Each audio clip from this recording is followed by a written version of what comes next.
द्वापर युग में घटित कृष्ण और राधा की कहानियां कौन नहीं जानता। उस वक्त देवताओं में ये चर्चा थी कि राधा ही भगवान कृष्ण की सबसे बड़ी भक्त है। पर इस बात से एक व्यक्ति सहमत नहीं थे और वह थे नारद मुनि। वो अपने आप को ही भगवान कृष्ण का सबसे बड़ा भक्त मानते थे। पर देवताओं में राधा रानी के विषय में चर्चा सुनकर उन्हें जलन महसूस होने लगी थी। नारद मुनि के स्वभाव से भगवान कृष्ण भी अच्छी तरह अवगत थे। एक दिन नारद मुनि कृष्ण भगवान से मिलने द्वारिकापुरी गए थे। उन्हें आता देख भगवान श्री कृष्ण अपना सिर पकड़कर बैठे गए। मुनिवर ने उन्हें देखते ही पूछा, क्या हुआ प्रभु, आप यूं सिर पकड़कर क्यों बैठे हैं?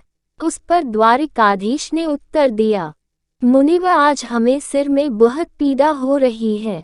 नारद बोले, तो प्रभु इस पीड़ा को मिटने का क्या कोई उपाय है? कृष्ण ने कहा, हाँ उपाय तो है। अगर मेरा सबसे बड़ा भक्त अपने चरण धोकर उसका चरण अमृत मुझे पिलाएगा तो मेरा सिर दर्द पल भर में ठीक हो जाएगा।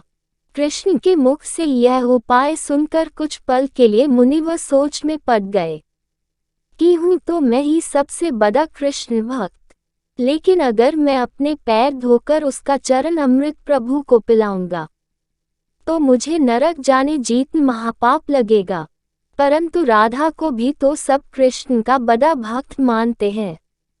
इतना सोचने के बाद भगवान कृष्ण से आज्ञा लेकर नारद तुरंत राधा रानी के महल में जा पहुँचे और उन्हें प्रभु के सिर में हो रही पीड़ा एवं उसके उपाय के बारे में वृतांत सुनाया। वह सुनकर राधा रानी ने एक क्षण का भी विलंब न करते हुए अपने चरण धोकर उसका अमृत एक कटोरी में नारद मुनि के हाथ में लाकर दिया और कहा, मुनिवर मैं नहीं जानती कि मैं भगवान कृष्ण की कितनी बड़ी भक्त हूँ, पर मैं अपने ईश्वर आराध्य को पीड़ा में नहीं देख सकती।